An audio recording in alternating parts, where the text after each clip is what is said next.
Hey guys, it's Chemistry, and today I'm bringing you some arenas. Our rating is around 1650 to 1700, and the comp we're running is Fire Mage, Rsham. I'll be showing you the mage side of things for this fight, so let's get right into the first match. So this is the second fight that we had, and as you can see, it's another double stealth DPS team, which is, it's nice. It's nice to have two double DPS fights in a row, because once you get to certain rating, you're just playing priest comps, which right now is a little bit ridiculous. But anyway, so we have a double stealth comp again, so we just kind of sit here and wait for them to open. This team took forever to open on us for whatever reasons. Maybe they're scared of Magma Totem or who knows. But it's a feral rogue comp, so their burst at the start is going to be ridiculous. So you know, our goal again is to stay alive through this, and I open on the feral. I can see the buff, so I know that I want to go for the rogue, but the rogue didn't unstealth for a while, so the rogue finally unstealths, and I changed targets to him. This is a harder fight because I can't put CC out on the feral, and attacking him is not a good choice because he has crazy self heals with bear form and stuff like that. So I throw out some good CC here with Dragon's Breath and Ring Frost, and I put in my Combust there, and they're both around half health here, which is, it's a good place because if the rogue tries to run, I can always switch over.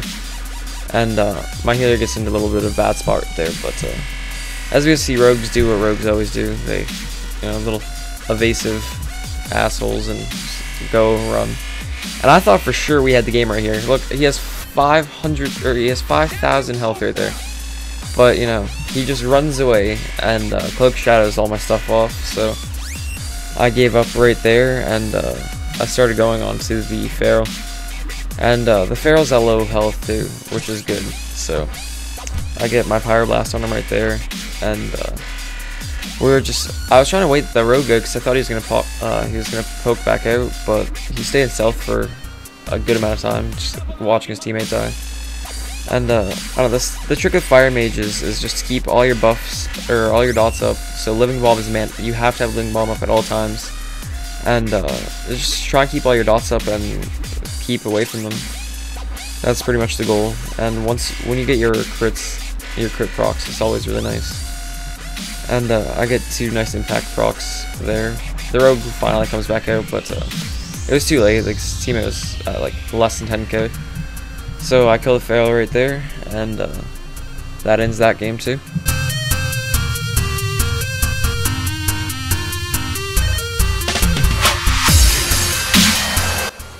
Okay, so moving on to the next game. The gates open and we see it's another double stealth team. It's a rogue comp.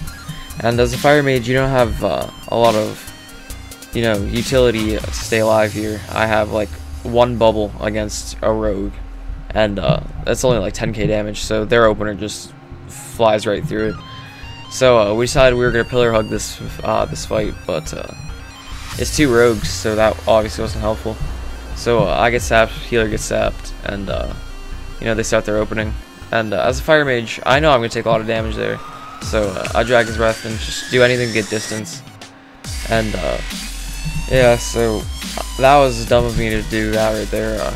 If you didn't see, I put a Combust up really early in this fight, and he just cloaked it right off. So when you're dueling rogue or fighting a rogue in any situation, you want to save your Combust for after their cloak, and I didn't right there, and kind of made this game a lot harder than it should have been. But we recovered through that. So again, I'm just keeping my distance. They try to hard switch to my healer, but I get them both in a nice cone. And they're trying to split here, but it didn't really work out too well. So I Dragon's Breath, I get both of them, which is nice. And from there, again, just keeping my distance. My healer gets a really good Hex right there, so I pretty much just get free reign over this last rogue. And yeah, so that pretty much ends that fight there too. Okay, so moving into our third and final game here, the gates open, and to our surprise, we see a pretty good counter to our comp right here because my healer dies to melee cleaves. So I open with a poly there, and I catch him into a Dragon's Breath because he trinketed like a retard. And I get my combustion up early. I drop a lot of my cooldowns. My healer gets is gonna get a really good hex right here on the Death Knight because he doesn't have Trinket. And after Ring of Frost down, catches him in it. It's good. Then, you know, just running away from Blade Storm routine stuff. This team, for some reason, didn't attack my healer, and they thought they'd have an easy time killing me. And it worked out great for us because little did they know my healer is really vulnerable to melee cleaves. And yeah, so they made a bad choice. So yeah, I guess it's one of the perks of being at lower rating. Not people aren't that smart. So you know, get Dragon's Breath to get rid of him there, and the warrior gets pretty low. And yeah, that wraps up that game. He puts out again another really good hex, and Death Knight leaves. That about wraps up this video. If you have any comments, questions, or suggestions, let me know in the comments below, and thanks for watching.